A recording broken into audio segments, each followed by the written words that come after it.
Hello ladies and gentlemen, Matt the Editor here, and welcome to the commentary on Season 2, Episode 1, The Twilight of the Time Lord. Now I'm good. This commentary might be a little different from previous ones, because the last time I tried doing the commentary for this video, I didn't have enough space, so I had to cut it in half. So just in case that happens, I do apologize. But anyway, Series 2 was originally scheduled to be autumn 2016, but due to work commitments and university work and highly unexpected technical difficulties, the production of this episode was slowing down. So it was postponed, and in its place was the Lucky Ticket.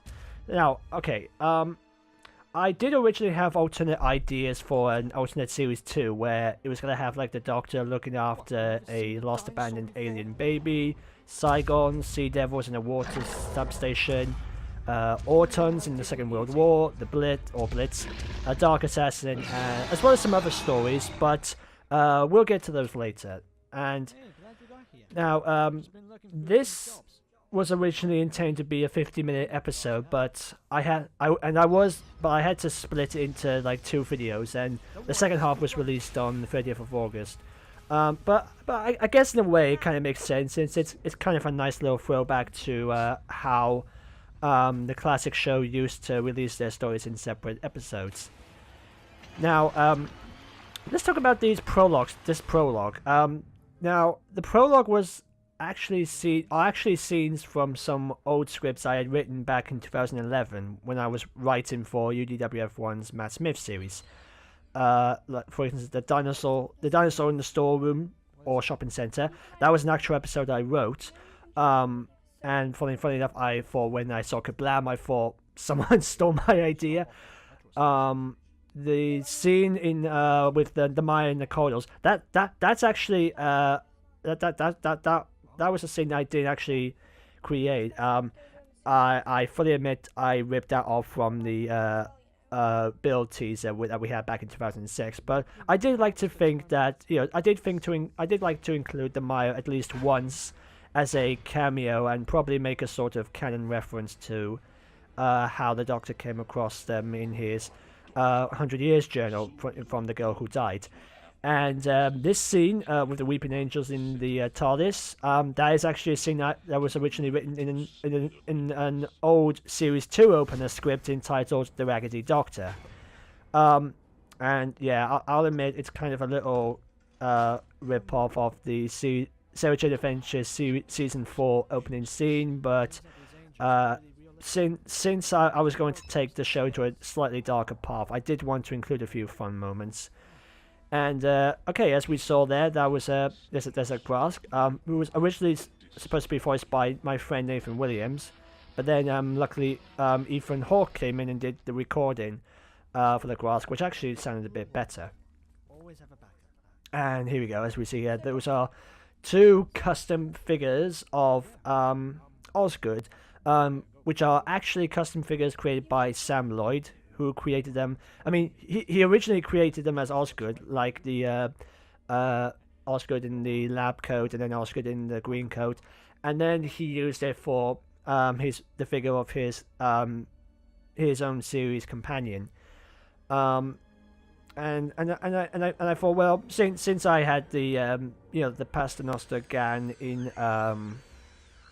the first series, I thought, why not include Unit and Osgood in this series? And there we go. There's a custom figure, my custom figure of Kate Stewart. That's actually the action figure from Primeval, and all I had to do was just get like some white blue tack and then use like a yellow felt tip pen to make her blonde. Obviously, I didn't know much about customs, but I didn't want to go too much into her. But honestly, all you had to do was just get the figure from Primeval and then put blonde hair on her. What else can we talk about? I think some people are probably going to be asking me. You're probably going to ask, wasn't the Lucky Ticket take place after the moment of the Doctor, and shouldn't I have done a commentary on that?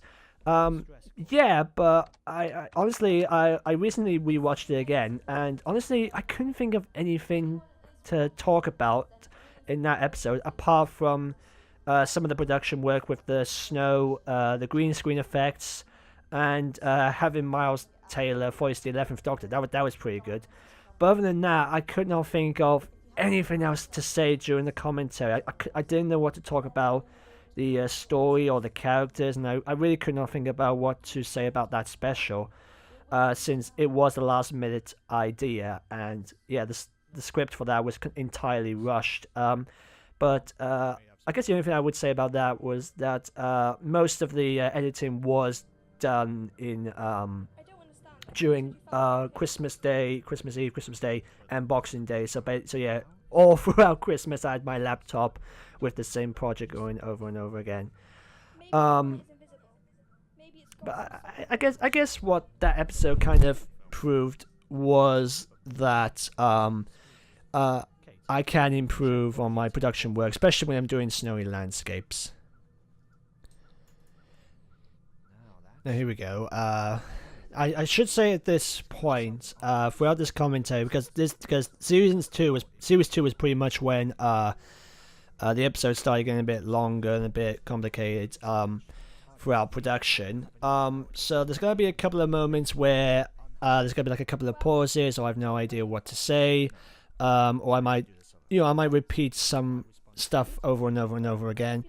So I apologize in advance. Now here we go. Actually, I think I should say at this point. There's a moment where there's a black scene right there. That's just me being a lazy editor, because I suddenly just remembered. Now it was supposed to be a shot of Connie standing by the door, turning around to face the doctor, and, and he says, "It's okay, don't worry, go on." But I don't know how I could have missed it. But I forgot to add that scene in, and now it's just like a blank space. I guess if I look, if I do a remaster version of this, I guess I could sort of cut that out or try sorting some out. Here you go. This was also one of the episodes where I started using existing footage by fan-made stuff. Like this one, for example, I can't remember who did the animation for this, but it was still a pretty good animation. But I had to do a couple of edits to make it look slightly different, change the color. But I did manage to leave a credit to him in the end credits. So yeah, I did not steal it. I did. Whoever you are, if you're watching this, you've seen this, you are credited in the credits. It's a nice piece of work. Now here we go. Most of the writing or filming of this episode was mostly done around Series 9 came out. Yeah, because I mean, early pre-production of this episode pretty much started whilst I was working on the Series 1 finale, and whilst I was working on pre-production, it was actually planned during the production of the Series 1 finale, and I had like a couple of ideas of what to do with this Doctor and what to do in Series 2, and yeah, around then it was when the trailers for Series 9 came out. It looked pretty cool, and I wanted to use some elements of that for this series. Now, yes, I did originally intend to have a new credit sequence for this series. I even got Sam to do like a rough edit of it, but it just didn't seem right. So instead, I just used my old original title sequence, changed the color, and added a couple like meteors and Dalek ships and all that, and it was fine. I think it kind of matched with the what we were going to expect in this series, and Sam managed to do the text animation with the names, and I think it's fine. I mean, yeah, I did get like a question saying, okay, Series 1 it was blue, Series 2 it was yellow and orange. Is it going to be green or purple in the third one? Maybe. We'll see. What are you asking me for? Now, I should say, if you've seen the Lucky Ticket, you will have noticed that Connie had moved house. That's because in the Series 1 finale, when she married Keith, they moved house and she got a new job. And if you've seen like the ending of the Lucky Ticket, you would have seen sort of like a real indoor house. That was actually my house. I'm not going to say where because I don't want to be found. But when it came to like modeling the set for the house, I did want to make it slightly similar to my house or how it looked in the first episode. So like building the stairs, putting the furniture up, and putting the corridors in, that sort of stuff. And honestly, I'm glad I still had the dollhouse furniture in the box because they actually really came in handy. Now here we go. We find out that the doctor's... Now I should say, I was originally going to consider this episode to be a two-part story, and each part would tell the same story but in a different perspective. For example, part 1 would have focused on Connie's story. It was going to focus on Connie's life without the Doctor around, basically sort of explore her life after the Doctor left for Atrios. She would have gotten news about the Doctor gone missing or possibly presumed dead, pretty much to that scene we saw there with the damaged TARDIS. And she's kind of left either in grief or just sort of uncertain. Even though her life sort of continues, she still questions whether the Doctor is still alive. And she does, of course, get some messages in her dreams from the Doctor or something, and she would try to plan and find, try and find the Doctor. And she would then find a way over to find the Doctor you basically find her in a troubled state. And then part 2 would have seen what the Doctor has been through since he left. And recently, even though that idea was scrapped, I scrapped the idea because I did not know what to add into Connie's story at the time, and I felt like it would have got a bit boring, mostly for part 1, and also part 2 would have been so much longer than the previous part. So, also I was working on the production at the time, and I was running out of time before the original release date. So I basically had the scene sort of cut and merged together. And honestly, I think it works better. So it keeps the audience guess, sort of like tell what Connie's doing, and then back to the Doctor. You see what sort of predicament both of them are in. I will admit I did think there was going to be a couple of questions happening mostly with this episode. I mean, even though the production looks so good and it had some good ideas, I will admit this was kind of a sort of rushed job. But there was like a lot of rewrites and a lot of ideas dropped and all that. But I am currently looking it over again, and I'm sort of figuring out why I did this in the first place. Now I will say I did think about including Atrios as the sort of the location for this scene, because I kind of remembered since the Key of Time was used in the series 1, I did remember when the Tom Baker Doctor and the original Romana went out to look for the Key to Time. They came across Atrios, who was run by Astra, who was played by Lala Ward at the time. And I kind of thought this would be a nice little idea, just to have that planet come back, since it's sort of like a close neighbor to Gallifrey, where the Key of Time was then used. So I thought that would be a nice little element to include. I'll talk more about that later when we get a specific point. Now I should start talking about this particular character, whom when I sent out auditions for voiceovers, and I mentioned on the list this character called Dr. Moffat, and yeah, a lot of people guessed that this was an attempt, a small slap in the face at Moffat for being a Doctor Who fan. And yes, even though he looks more like an old Matt Smith, but honestly, I did like the figure at the time, and I wanted to include that figure. It's a nice figure. And looking at this episode again, I just sort of thought, I think I should have Osgood do the whole transmat thing. Maybe that Colonel from Turn Left, because basically I just sort of realized, okay, well, I've added like so many characters, like this character for example, and why not use Osgood? And I'll admit, Osgood was kind of a last minute addition. But yeah, I did not want him to be a sort of massive obsessive but smart fan. I wanted him to be a massive fan, but also a smart guy. I did not want him to be kind of like Lee Evans was in Planet of the Dead. I want him to be sort of like that, but sort of toned down. And this is kind of one of those obsessive fans rather than the gentle fans like Osgood was, like how she grew as a character in the actual show.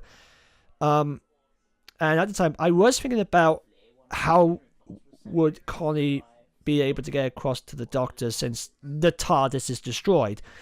And then I remembered that transmat device used in Turn Left, and I thought, oh, that would be a nice little throwback and a nice addition. And also I thought, well, since it was used in the Donna's parallel universe, I thought, why not have it in this universe?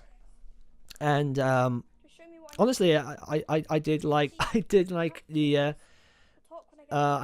how I managed to use like scraps of Lego and pieces of prop materials to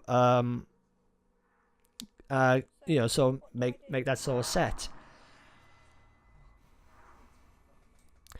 Now, I should say at this point, I mean, Series 2 was originally going to include a reoccurring villain known as the Guardian.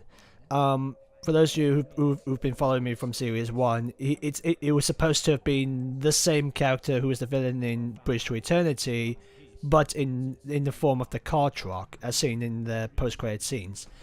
And he would have then taken the form of a human being, and it was originally going to be the John Hart Torchwood figure.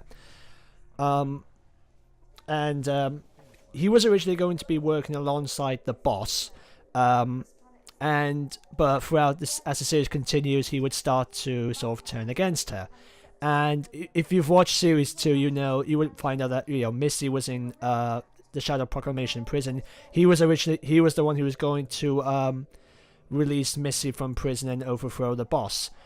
Now this in the original edit, this point was when he was going to walk through the door, and the Doctor was going to be knocked out by the boss. And then there was going to be like a small scene of those two talking together, just to give like explanation of what's going on.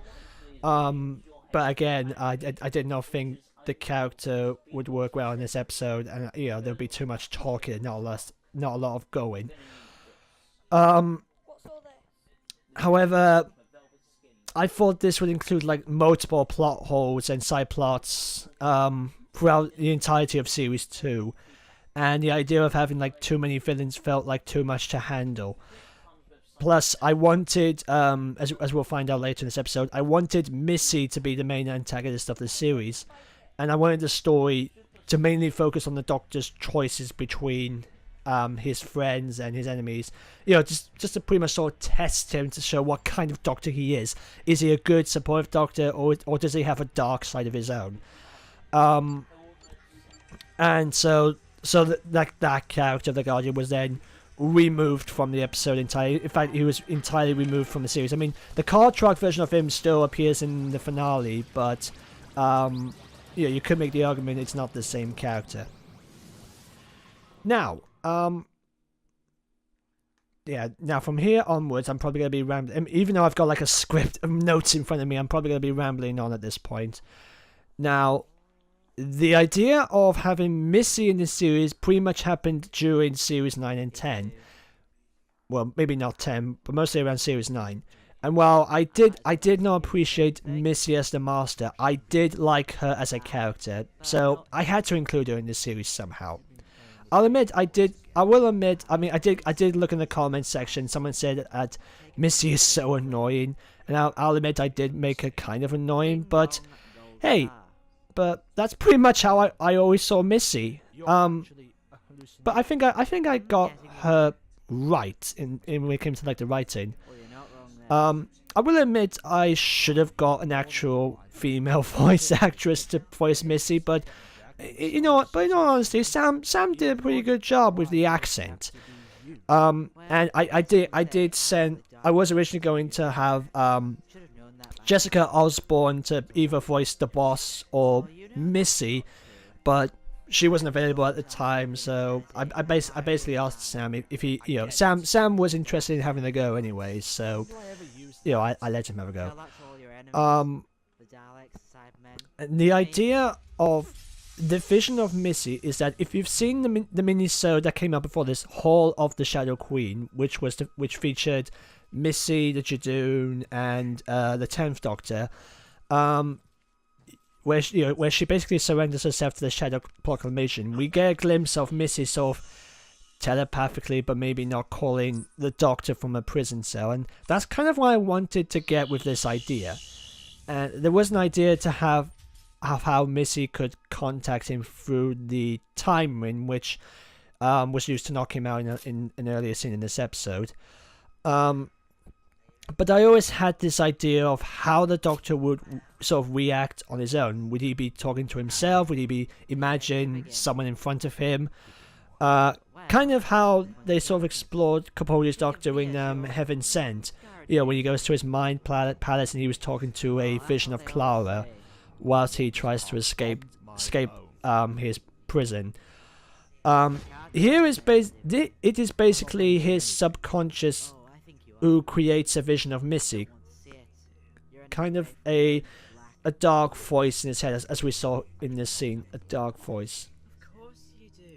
Now, as much as I'm not a fan of Missy, I will admit I did enjoy animating this character throughout this scene. She was so much fun to sort of play with. However, I will admit, one of her arms was slightly stilted. I didn't want to do too much animation on one arm because if I did, it would result in her arm coming off. So there were some moments I had to be very, very careful with this figure. But anyway, here it was, basically this was supposed to be sort of like a dark voice in his head, and I thought Missy or the Master seemed like the right choice since they do know each other pretty well. And there was another idea that the entire tunnel was going to be sort of like affected by some sort of virus which is on the planet, which then results in the entire planet exploding in the end. And this was originally going to play a massive part in the series finale, where the Doctor would come across the same type of tunnel again. But we'll get to that in Time Lord's Bane. Now, it was kind of like this is kind of like a sort of test to see how much people would normally react to a sort of dark Doctor. Well, not maybe the Thalia, but mostly, if it was like the same Doctor with a growing anger inside of him. Kind of like, if Peter Capaldi did turn dark, or we did get like the Valiard, or maybe if the War Doctor was dark. But, maybe if it was the same Doctor with his anger growing inside of him, having him be tested. And the entirety of the Dark Doctor was actually was entirely Missy's plan. She wanted to see her old friend back, whilst Osiris, the organization, was pretty much needing the Doctor's regeneration energy to drain his energy to open up the time lock to bring Gallifrey back.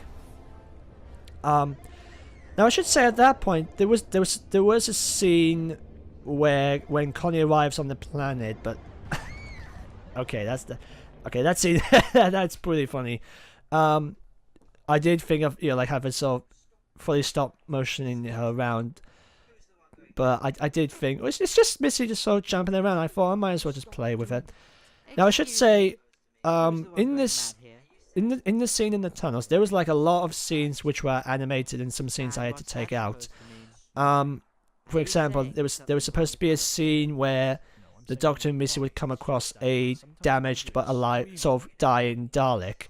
Kind of similar to the Dalek in Hellbent, where it says "Exterminate me," but then you would see the Doctor sort of opening up the case to see a sort of damaged, dying mutant, and he would sort of question his morality, sort of question, if he's doing this right, or was he, if he can really stop all suffering. And then in that scene there with Missy sort of coming on to the Doctor, there was supposed to be like a Cyberman's hand sort of burst out and try choking the Doctor, and then he would use the the John Pertwee karate move just to sort of bring the Cybermen out of the wall. But I did not really think they really fitted into the story. Like, why are they on this planet in the first place? So I had those scenes sort of removed. Now this scene, this was pretty much a sort of idea I've pretty much been sort of thinking about throughout the entire time, when the Doctor comes across the same two characters from Moment of the Doctor, because I kind of wanted it to be sort of like, so the Doctor sort of questioning what exactly is going on. So basically this scene where the Doctor almost kills this guard, or basically almost kills Jude, is to kind of show how even though the Doctor helps some people that he doesn't know, some of them still turn on him or betray him. And with Jamie and Jude, whom one of them is in this episode, he starts to discover that this is all adding up to the client. And since he is under pressure at this point, he threatens to kill Jude unless he gives him the answers he wants. And I was thinking of having Nathan Williams, who voiced Jude in the Moment of the Doctor. I was thinking of bringing him back, but at the point he was already busy working at college in backstage work, so I decided to just have him no dialogue, but sort of like have his actions and his facials explain more. And I couldn't remember who voiced Jamie, but I was pretty sure he moved on from Moment of the Doctor. But I did think to have Jamie kind of indicated that maybe he was killed, maybe he was one of the soldiers we've seen before, because of this organization. And of course the Doctor doesn't kill, because he remembers that it's not the right thing to do, so he just lets him go. Because he remembers, this is not what the Doctor does. He remembers if he does this, he would be worse than the Daleks, worse than the Time Lords, worse than the Cybermen, and even worse than the organization. This whole thing. Now, where was I? Oh yeah, there was a scene when Connie arrives on the planet, and she's like an old distorted version of this Doctor, and I was going to have his face photoshopped on the Jeffrey Beaver's Master action figure, because I got the action figure at the time and I wanted to include it somehow. He was going to say like how he wastes his regeneration energies on this door. He had to pay the price of giving up his regeneration in order to save his friends Connie and Romana. So with his last breath, he hands Connie over a vortex manipulator as he fades to dust, which was kind of a sort of throwback to how Time Lords do die. They they don't regenerate more bodies; they actually turn to dust. And Connie would use the manipulator to then find the Doctor back in the tunnel at this point, sort of before he decides to give up his regeneration to open the door and to save his friends. Now you can tell it makes no sense, and it would have raised a lot of questions and plot holes. But even though I did film that scene, there are some clips of that scene scattered throughout the episodes, which I might point out maybe later on. And I did not think it was going to fit in the episode entirely, and it was already getting longer and longer, so that entire scene was then removed.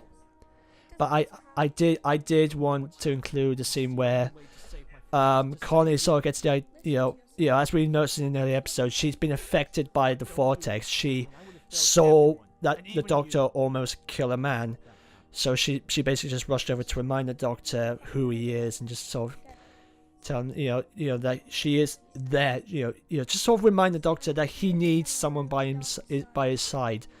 And and she's just showing what a true friend she is to him.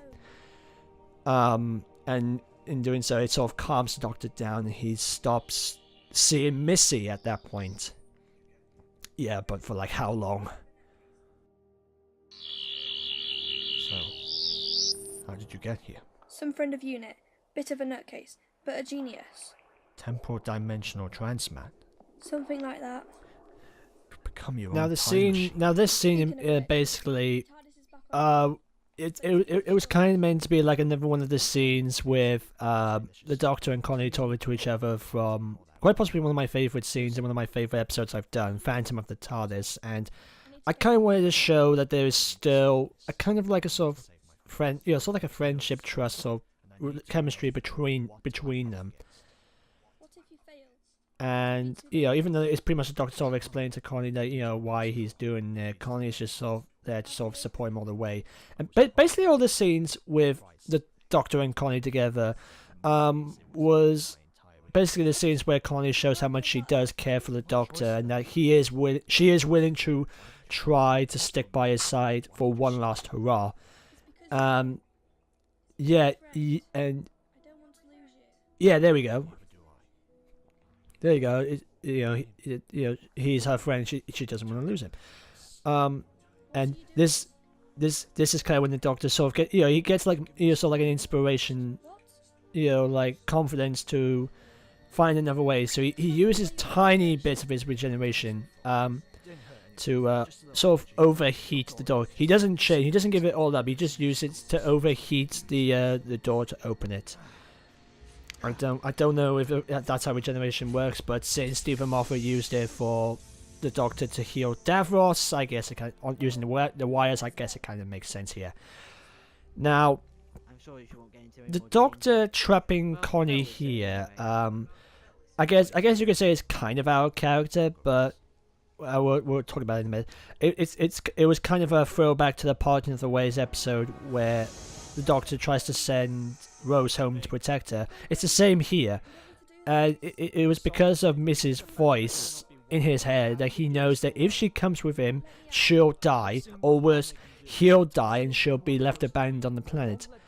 I'll take my chances. There you go. So, yeah, basically, he's going there alone, and he's doing it so that because even if whoever's in charge finds out about her or anyone who follows the Doctor, they will come after her, and he wants to protect her.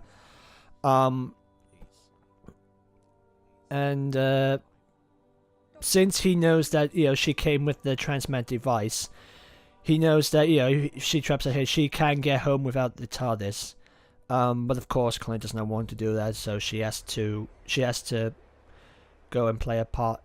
Which she had to go and save her friend. In doing so, she left the bag behind in a later scene, which again was going to play a part in the finale, but again I could not fit it in somehow. So here we go. The Doctor has just found a secret room, which funny enough was in a cabinet in the same room. So that was kind of funny. And he follows. Basically at this point, the soldiers have all gone, mostly because there was supposed to be a scene where the Guardian was to come in and tell the boss that everything's in place. So they evacuated all the soldiers onto their spaceship, as they prepare to destroy this planet. Now, I will admit, there's like a element of The Force Awakens at this point. I'm open to admit I did sort of borrow it from that, because at the time I saw Force Awakens and I did like that scene so much I wanted to include it somehow. But I did sort of think about how to include Romana in the series in the first place, and I thought this would be a nice way. Now, originally the boss was originally going to be revealed as the Rani. And the idea of having Missy and the Rani in the same episode would have been sort of like a nice throwback to their crossover episode in the classic series. I can't remember what it was called. However, I thought it was a little too obvious, since the Master and the Rani are the only villains anyone would want to bring back in the new season. But I suddenly remembered Romana in UDWF1's Descent of the Doctor, and I wanted to bring her back into the series. And I thought, since Gallifrey's return is going to be a sort of important element of the series arc, I knew I had to bring Romana in somehow. And I thought, what if the companion, like Romana, who was president of Gallifrey at the time, was abandoned by the Doctor? What if she had, she put too much faith in the Doctor, and all of a sudden, she, because of the Time War, she has lost. She basically loses faith in the Doctor and has to take risks. Because this would have been around the time of the Time War, and around then he would have become the War Doctor, and a nice little, also maybe you can say at around the time was when the moment of the Doctor happens, where the Doctor pretty much forgets all his previous lives, and he would be focused too much on the war. He forget his friends. And I wanted to show how Romana had changed from the Time War. I mean, she had lost faith in the Time Lords at the time, and she even grew to hate the Doctor.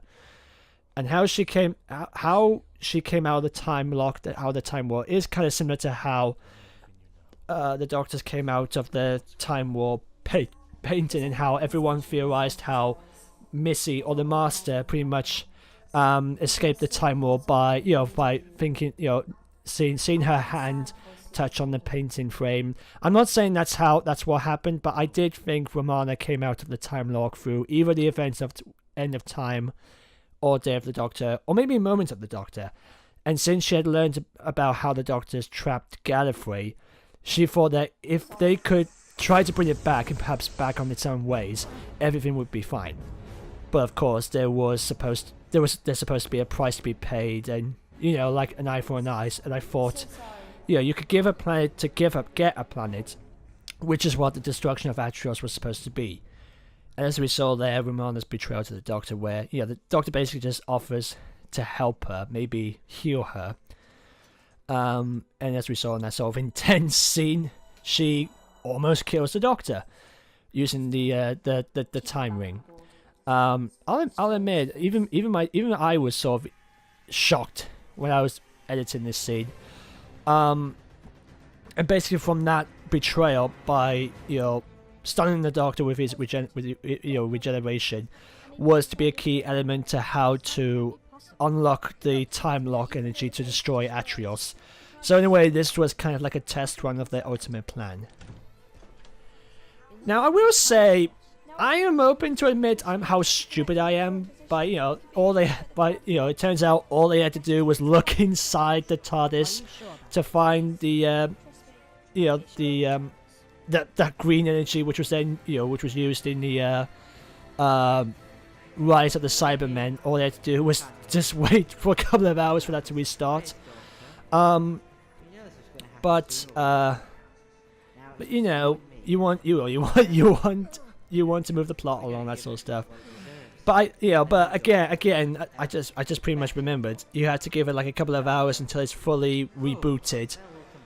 So in a way, Colin pretty much sort of gave him time.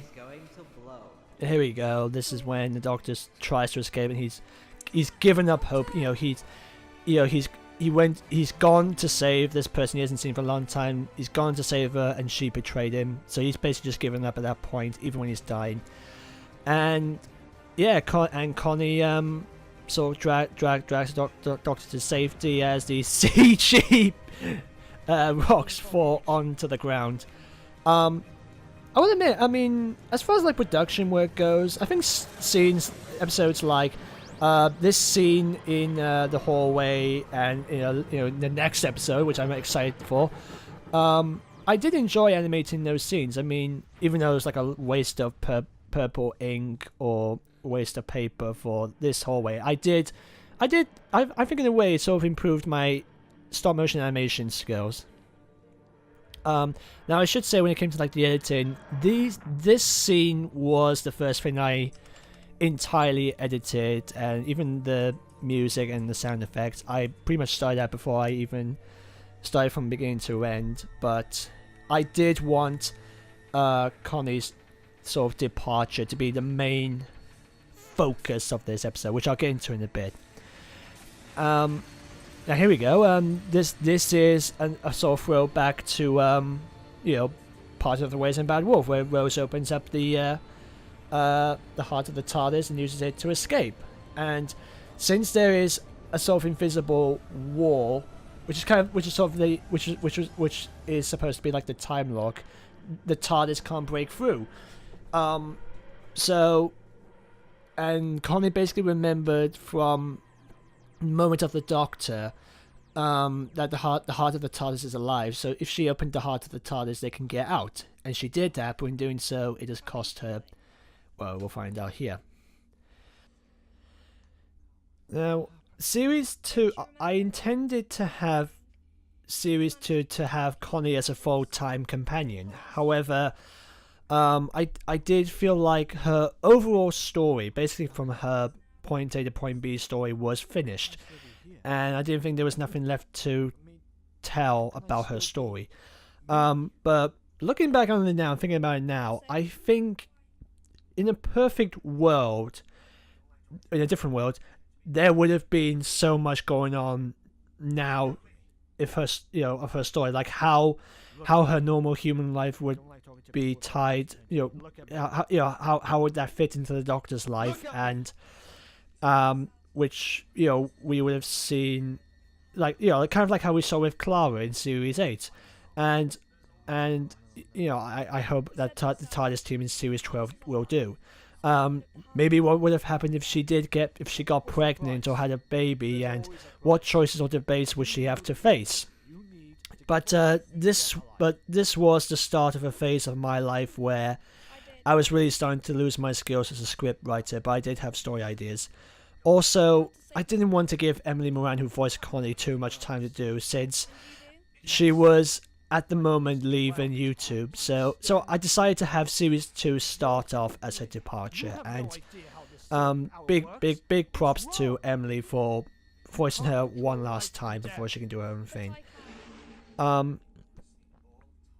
Now, there was an original attempt to have Connie be killed off, and there were like a couple of sad ways for her to die, but at the time I had grown attached to the character. I did not want to kill her off, and I didn't want her to die, since that seems to happen a lot with a lot of current companions nowadays.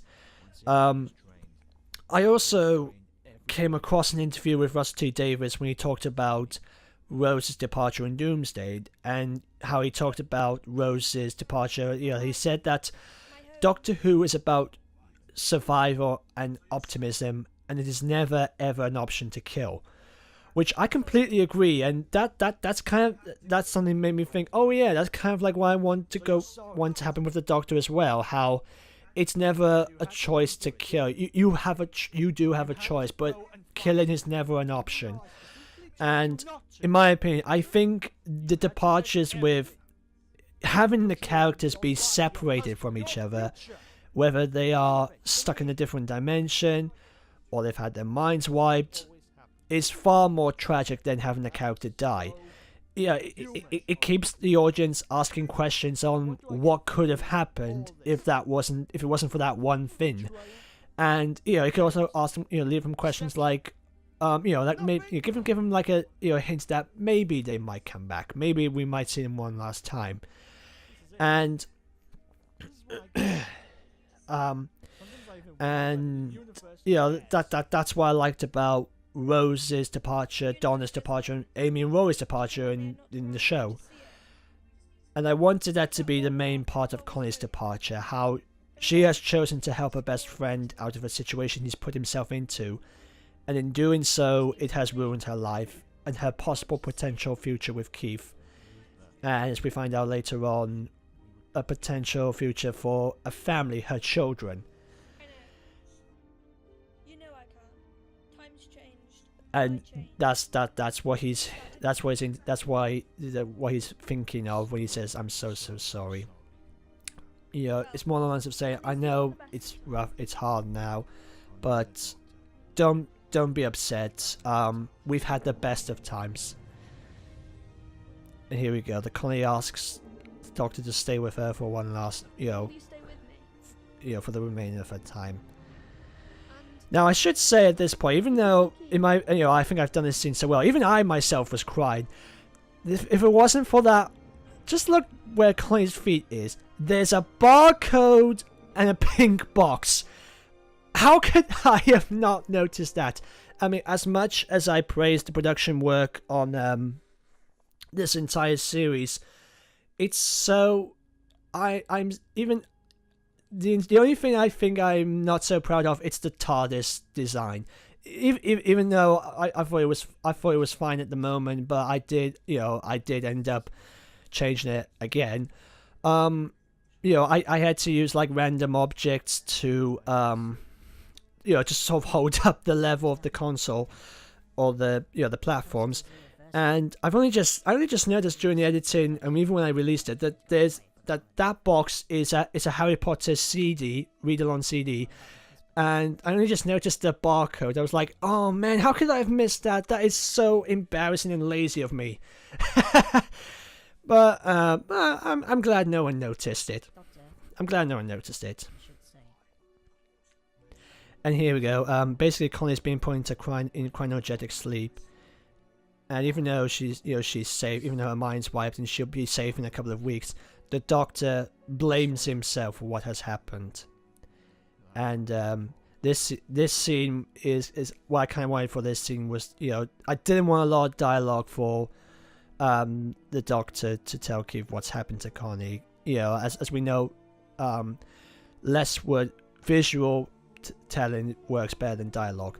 Now this point where it immediately cuts to that same shot with those two together, I actually wanted to dissolve from where they were at the front door and then sort of dissolve into them sitting in that location, but I don't know whether I was rushing through it or anything like that, but I immediately forgot about that scene. I forgot I wanted to do that, and all of a sudden I just ended up with that. I mean, it was fine, but I'm pretty sure I could have done better. But yeah, this is where Keith sort of like steps up to the Doctor, saying, he has no right to control people's lives, and so he basically forces him out of the house. And this is when the Doctor discovers that Connie was pregnant. That was what the letter was in the opening scene. And there we go. This is pretty much what Connie wanted to tell the Doctor, that she is pregnant, and she knows she's gonna be leaving the Doctor. She cannot do this anymore. Again, as I mentioned earlier, what debate questions on what her life would be like. And so basically, with the with a bit of kindness, even though he's broken down at this moment, he still has a bit of support for Keith and tells him that if he comes back in a couple of weeks, because Connie will come back in a couple of weeks, but she won't remember anything, and so he does this so that they can start again, but this time probably without the problems we've had in the first series, and start like a normal family. So that's basically the Doctor's last gift to Keith.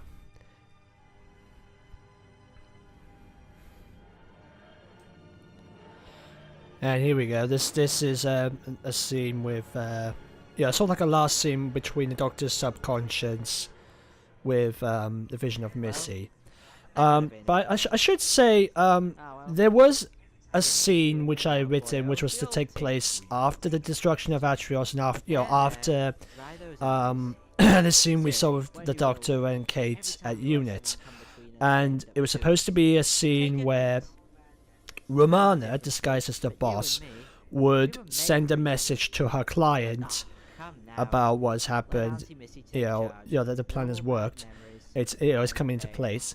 And then we find out that Dr. Moffat, who was there examining Connie's body, turns out was working for Romana, is actually the Guardian from Series 1 in his Cartrog form. And it was all a trap to get the Doctor to come to Atrius, and it was all a trap to have Connie sort of be a sort of element to sort of have the Doctor turn dark, just so he can just to increase his anger a bit. But as you can tell, that plot would have made no sense. So I thought it would have been best if the incident was actually done by accident rather on purpose. Because I wanted the Doctor to feel bad. Not I even wanted Romana to feel bad about what has happened to Connie, rather than like, oh, I planned this all along, because it really wouldn't have worked for either characters or the entire series. So I thought the pain would be much deeper if it was done by accident rather than on purpose. And this would also play a major issue during the writing for the series finale. And now, I will admit, looking back, I do think the scene with the Doctor and Connie together, I think was the perfect ending for those two. But I did want to give a hint of, sort of give like the Doctor a hint, a message from Connie to say, somewhere along the lines of, I know things have been bad, but do not blame yourself. Just keep going, but be sure to not travel alone. Kind of similar, basically what River and Amy said, with Amy's afterword in The Angels Take My Hand In. Basically to say to the Doctor, don't feel bad for me. Don't be full of grief throughout this episode. Do not feel down. Just to sort of, move on with your life. Just try and move on. You can't, don't look back. That sort of stuff. And that's kind of the hint I wanted to give. To have the Doctor at this moment. And basically it's sort of hints of it's basically the TARDIS had recorded the message. Basically Connie recorded that message. Before the Doctor woke up, and that's when she managed to record that message.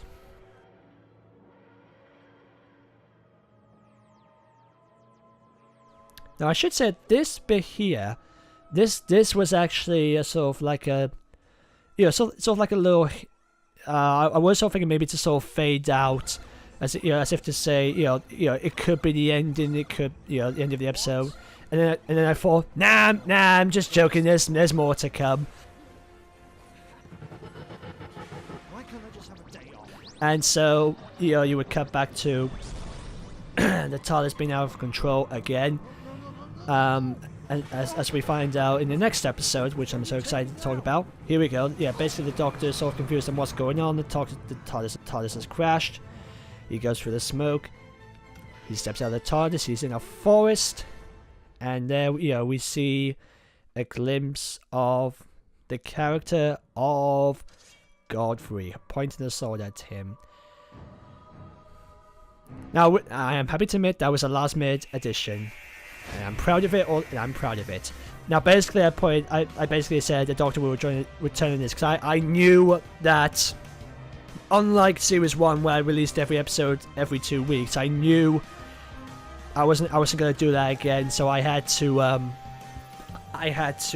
release an episode. I was originally going to release an episode every month rather than every 2 weeks. So yeah, that's why I pretty much said it would return because I wasn't quite sure exactly when it would come out. But there you go, guys. That was episode 1 of Series 2, Twilight of the Time Lord. I hope you managed to get the idea of what I was trying to say in this episode. And I'll see you next time for quite possibly one of my favourite episodes, Arthur and the Wizard Doctor. And there you go. I'll see you then. Take care.